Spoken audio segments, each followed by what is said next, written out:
शांति। आज हम मीठे प्यारे बाप दादा के अव्यक्त महावाक्य सुनेंगे। 12 मार्च के रिवाइज डेट है 18 जनवरी 1994 की। सार में बाबा ने कहा है, ब्राह्मण जीवन का आदि वरदान स्नेह की शक्ति। ब्राह्मण जन्म का आदि वरदान स्नेह की शक्ति। आज चारों ओर के सर्व बच्चों की स्नेह भरी स्मृतियाँ समर्थ बाप दादा के पास स्नेह के सागर समान पहुँच गई है। हर एक बच्चे के दिल में दिलाराम समाया हुआ है और दिलाराम के दिल में सर्व स्नेही बच्चे समाये हुए हैं। स्नेह बहुत बड़ी शक्ति है। स्नेह की शक्ति मेहनत को सहज कर देती है। जहाँ मोहब्बत है वहाँ मेहनत नहीं होती। मेहनत मनोरंजन बन जाती है, खेल लगता है। स्नेह की शक्ति देह और देह की दुनिया सेकंड में भुला देती है। स्नेह में जो भुलाना चाहे वह भुला सकते हैं, जो याद करना चाहे उसमें समा सकते हैं। स्नेह की शक्ति सहज समर्पण करा देती है। स्नेह की शक्ति बाप समान बना सकती है। स्नेह सदा हर समय परमात्मा साथ का अनुभव कराता है। स्नेह सदा अपने ऊपर बाप की दुआओं का हाथ छत्र छाया समान अनुभव कराता है। स्नेह असंभव को संभव इतना सहज कर देता है जैसे कि कार्य हुआ ही पड़ा है। स्नेह निष्फल हर समय निश्चिंत अनुभव कराता है। स्नेह हर कर्म में निश्चित विजय स्थिति का अनुभव कराता है। ऐसे स्नेह की शक्ति अनुभव करते हो ना कि स्नेह की शक्ति से कितने सारे फायदे बाबा ने अभी सुनाए। बाप दादा जानते हैं कि अनेक जन्म अनेक प्रकार की मेहनत कर थकी हुई आत्माएं हैं। भिन्न भिन्न बंधनों में बंधी हुई आत्माएं होने के कारण मेहनत करती रही हैं। इसलिए बाप दादा मेहनत से मुक्त होने के लिए सहज विधि स्नेह की शक्ति सभी बच्चों को वरदान में देते हैं। अपने ब्राह्मण जीवन के आदि समय को याद करो तो जन्मते ही सभी को स्नेह की शक्ति ने ही नया जीवन दिया। स्नेह की अनुभूति के लिए मेहनत करनी पड़ी, सहज अनुभव किया ना, तो यह आदि जन्म की अनुभूति ही वरदान है। प्यार प्यार में ही खो गए। सदा इस स्नेह के वरदान को स्मृति में रखो। मेहनत के समय इस वरदान द्वारा मेहनत को परिवर्तन कर सकते हो। बाप दादा को बच्चों का मेहनत अनुभव करना अच्छा नहीं लगता। स्नेह की शक्ति की विस्मृति मेहनत अनुभव कराती है। कितनी भी बड़ी कैसी भी परिस्थिति हो, प्यार से स्नेह से परिस्थिति रूपी पहाड़ भी परिवर्तन हो, पानी समान हल्का बन सकता है। पत्थर को पानी बना सकते हो।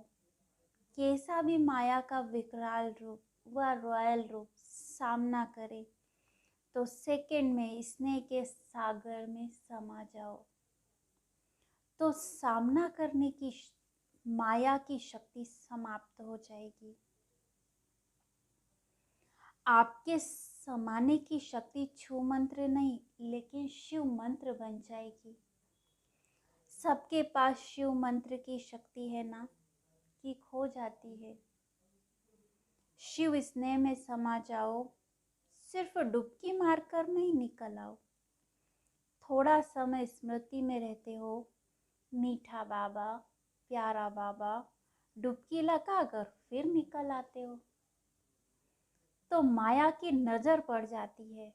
समा जाओ तो माया की नजरों से दूर हो जाएंगे।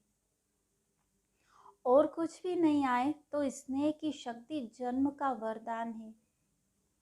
उस वरदान में खो जाओ। खो जाना नहीं आता है। स्नेह तो सहज है ना, सबको अनुभव है ना। कोई है जिसको ब्राह्मण जीवन में रूहानी स्नेह का अनुभव नहीं हो? है कोई?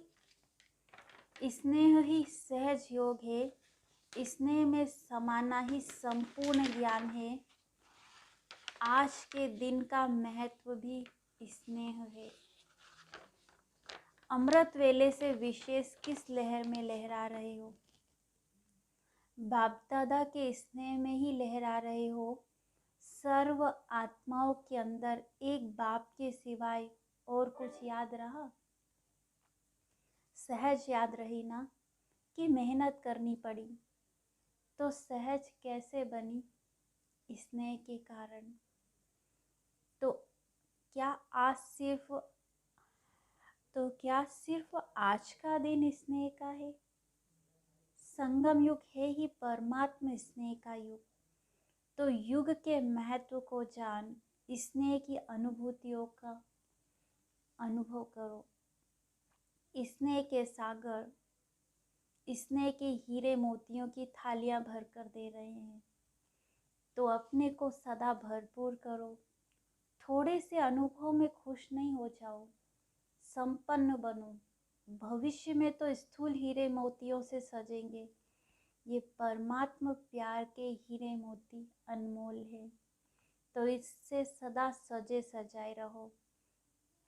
चारों ओर के बच्चों की याद, स्नेह के गीत बाप दादा सदा भी सुनते रहते हैं। लेकिन आज विशेष स्नेह स्वरूप बच्चों को स्नेह के रिटर्न में सदा स्नेही भव, सदा स्नेह के वरदान द्वारा उड़ती कला का विशेष फिर से वरदान दे रहे हैं। सदा जैसे छोटे बच्चे होते हैं, कोई भी मुश्किल बात आएगी व कोई भी परिस्थिति आएगी तो माता पिता की गोदी में समा जाएंगे। ऐसे सेकंड में स्नेह की गोदी में समा जाओ तो मेहनत से बच जाएंगे। सेकंड में उड़ती कला द्वारा बाप दादा के पास पहुंच जाओ तो कैसे भी स्वरूप में आई हुई माया दूर से भी आपको छू नहीं सकेगी, क्योंकि परमात्मा छत्र छाया के अंदर तो क्या, लेकिन दूर से भी माया की छाया आ नहीं सकती। तो बच्चा बनना अर्थात माया से बचना। बच्चा बनना तो अच्छा है ना। बच्चा बनने का अर्थ ही है स्नेह में समा जाना। अच्छा, बाबा का याद प्यार चारों ओर के दिलाराम के दिल में समाये हुए बच्चों को, सदा मेहनत को मोहब्बत में परिवर्तन करने वाली शक्तिशाली आत्माओं को, सदा परमात्मा स्नेह के संगम युग को महान अनुभव करने वाली श्रेष्ठ आत्माओं को, सदा स्नेह की शक्ति से बाप के साथ और दुआओं के हाथ को अनुभव कर औरों को भी कराने वाली विशेष आत्माओं को, सदा स्नेह के सागर में समाये हुए समान बच्चों को, स्नेह के सागर बाप दादा का याद प्यार और नमस्ते। हम रूहानी बच्चों की रूहानी बाप दादा को याद प्यार, गुड मॉर्निंग, नमस्ते। फिर दादियों से मुलाकात। आज के दिन क्या क्या याद आया? विशेष विल पावर के हाथ याद आए। विल पावर सब कार्य सहज करा देती है। ब्रह्मा बाप ज़्यादा याद आया या बाप दादा दोनों याद रहे, फिर भी ब्रह्मा बाप की याद के चरित्र सभी को विशेष याद आते रहे। ब्रह्मा बाप ब्रह्मा बना ही तब जब बाप दादा कंबाइंड हुए। परमात्मा प्रवेशता के साथ ही ब्रह्मा का कर्तव्य शुरू हुआ। इस अव्यक्त स्वरूप के अव्यक्त रूप के चरित्र भी न्यारे और प्यारे हैं। 25 वर्ष की सेवा की हिस्ट्री आदि से याद करो, कितनी तीव्र गति की हिस्ट्री है। अव्यक्त होना अर्थात तीव्र गति से सर्व कार्य होना। समय का परिवर्तन भी फास्ट और सेवा की वृद्धि की गति भी फास्ट मिली है ना। इसलिए अव्यक्त होने से समय को भी तीव्र गति मिली है, तो सेवा को भी तीव्र गति मिली है। अव्यक्त पाठ में आने वाली आत्माओं को भी पुरुषार्थ में तीव्र गति का भाग्य सहज मिला हुआ है। अव्यक्त पार्ट में आई हुई आत्माओं को last so fast, fast so first का वरदान प्राप्त है सभा से। वरदान को कार्य में लगाओ, सिर्फ स्मृति तक नहीं, समय प्रमाण वरदान को स्वरूप में लाओ। वरदान को स्वरूप में लाने से स्वतः ही फास्ट गति का अनुभव करेंगे। अव्यक्त पालना सहज ही शक्तिशाली बनाने वाली है, इसलिए जितना आगे बढ़ना चाहो बढ़ सकते हो। बाप दादा और निमित्त आत्माओं की आप सबके ऊपर विशेष सदा आगे उड़ने की दुआएं हैं। ऐसे है ना, दादियों की भी दुआएं हैं, सिर्फ फ़ायदा ले लो। मिलता बहुत है, यूज़ कम करते हो। सिर्फ बुद्धि में किनारे रखते नहीं रहो, खाओ, खर्च करो। आता है यूज़ करना, खर्च करना आता है कि संभाल कर रखते हो। बहुत अच्छा, बहुत अच्छा, ये संभाल कर रखना है। अच्छाई को स्वयं प्रति और दूसरों के प्रति कार्य में लगाओ। यहाँ खर्चना अर्थात बढ़ाना है। जैसे आजकल का फैशन है ना, जो अमूल्य चीज़ होती है वो कहाँ रखते हैं? लॉकर में। यूज़ नहीं करते, लॉकर में रखते हुए खुश होते हैं। तो कई बार ऐसे करते हैं। पॉइंट बड़ी अच्छी विधि है, बड़ी अच्छी है, सिर्फ बुद्धि के लॉकर में देखकर खुश हो जाते हैं। तो आप सभी लॉकर में रखते हो या यूज़ करते हो? अच्छा, पांडव सेना का क्या हाल है? अच्छा है। सिर्फ अच्छा अच्छा कहने वाले तो नहीं है ना। ऐसी सेना तैयार हो जो सेकंड में जो ऑर्डर मिल के कर ले, हम तैयार हैं। ऐसे तैयार है, शक्ति सेना तैयार है। शक्तियों की सेवा अपनी है और पांडवों की सेवा अपनी है। पांडवों के सहयोग के बिना भी शक्तियाँ नहीं चल सकती। शक्तियों के सहयोग के बिना भी पांडव नहीं चल सकते। दादी जी ने मेक्सिको की कॉन्फ्रेंस का समाचार बाप दादा को सुनाया। अच्छा है, साइंस वाले तो काम में लगे ही हैं, प्रयोग करने में साइंस वाले होशियार होते हैं ना। तो एक भी अच्छी तरह से योगी और प्रयोगी बन गया तो बड़े से बड़ा माइक का काम करेगा। लॉस एंजलिस में भूकंप आया है। ये समय की तीव्र गति की निशानियाँ समय प्रति समय प्रकृति दिखा रही है। अच्छा, फिर अव्यक्त बाप दादा की पर्सनल मुलाकात। फल की इच्छा छोड़ रहम दिल बन शुभ भावना का बीज डालते चलो। फल की इच्छा छोड़ रहम दिल बन शुभ भावना का बीज डालते चलो। बाप दादा द्वारा सर्व बच्चों को इस संगम युग पर विशेष कौन सा खजाना मिला हुआ है? खजाने तो बहुत है, लेकिन विशेष खजाना खुशी का खजाना है। तो खुशी का खजाना कितना श्रेष्ठ मिला है। तो यह सदा साथ रहता है, या कभी किनारे भी हो जाता है। जब अनगिनत मिलता है तो हर समय खजाने को कार्य में लगाना चाहिए ना। लोग किनारे इसलिए रखते हैं कि आई वेल में काम में आएगा, लेकिन आपके पास तो अथाह है। इस जन्म की तो बात छोड़ो, लेकिन अनेक जन्म यह खुशी का खजाना साथ रहेगा। अनगिनत है तो यूज करो ना। बाप दादा ने पहले भी सुनाया है कि प्राण चले जाए लेकिन खुशी नहीं जाए।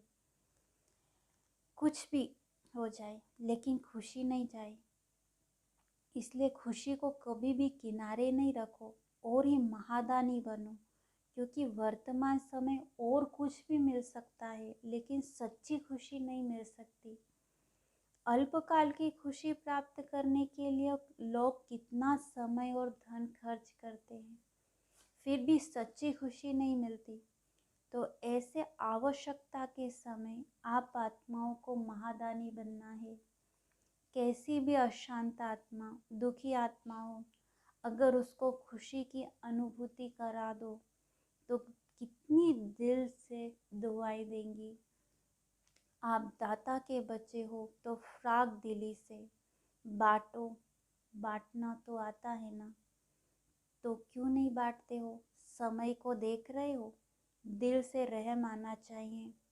जो अशांति दुख में भटक रहे हैं वो आपका परिवार है ना, परिवार को सहयोग दिया जाता है ना। तो वर्तमान समय महादानी बनने के लिए विशेष रहम दिल के गुण को इमर्ज करो।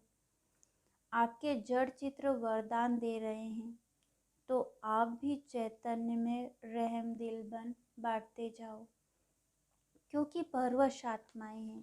कभी भी ये नहीं सोचो कि ये तो सुनने वाले ही नहीं हैं, ये तो चलने वाले नहीं हैं। नहीं, आप रहम दिल बनो, देते जाओ।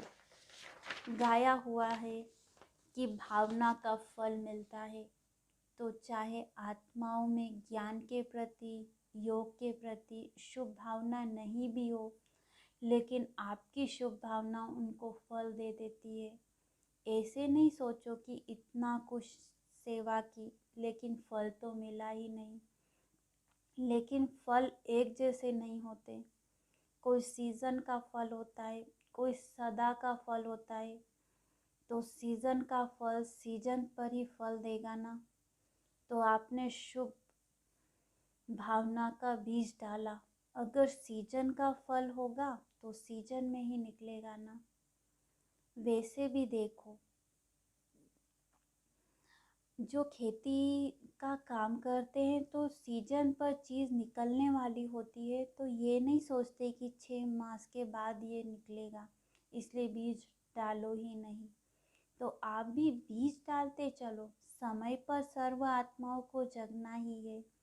आपकी रहम भावना, शुभ भावना फल अवश्य देगी। अगर कोई अपोजिशन भी करता है तो भी आपको अपने रहम की भावना छोड़नी नहीं है।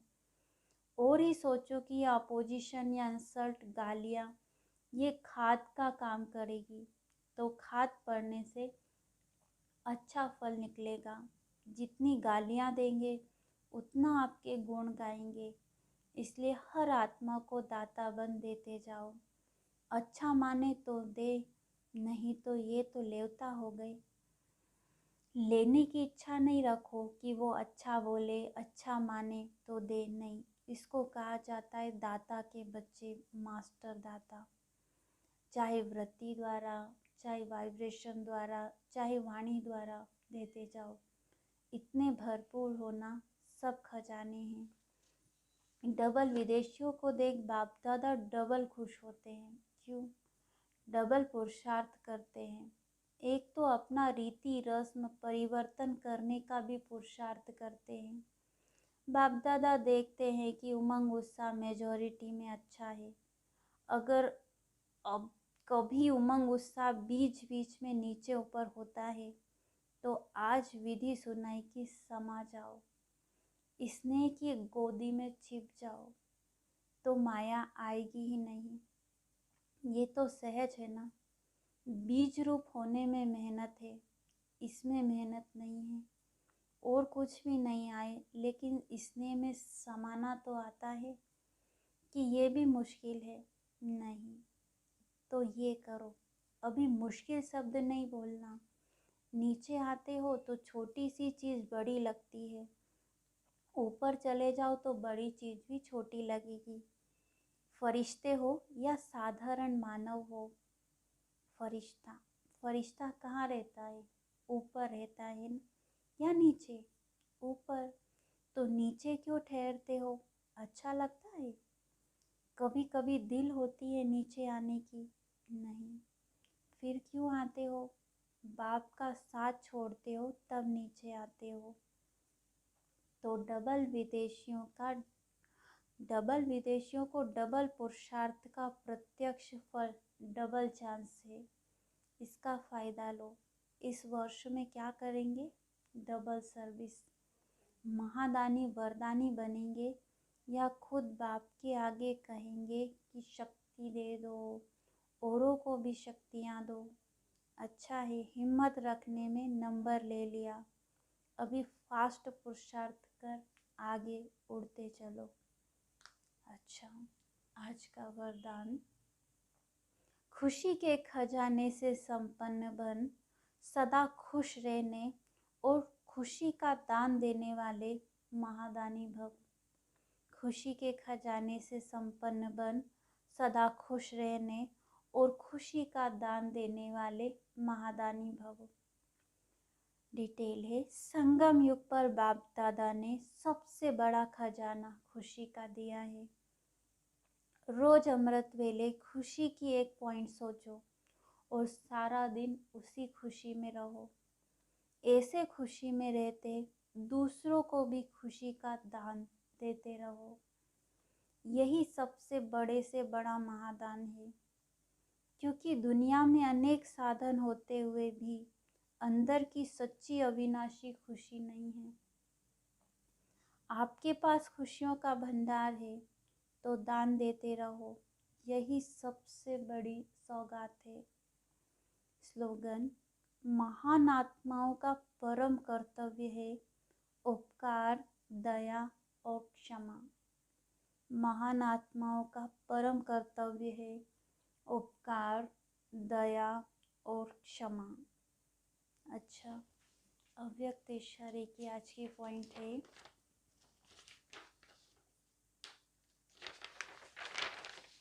जमा का खाता इतना भरपूर हो जो 21 पीढ़ी सदा संपन्न रहे। आपकी वंशावली भी माला माल रहे। न सिर्फ 21 जन्म, लेकिन द्वापर में भी भक्त आत्मा होने के कारण कोई कमी नहीं होगी। इतना धन द्वापर में भी रहता है जो दान पुण्य अच्छी तरह से कर सकते हो। कलयुग के अंत में भी देखो, भले काला धन नहीं है लेकिन दाल रोटी तो है ना। तो इस समय जो कमाई जमा की है उसी प्रमाण अंतिम जन्म में दाल रोटी खाते हो। अच्छा, ओम शांति।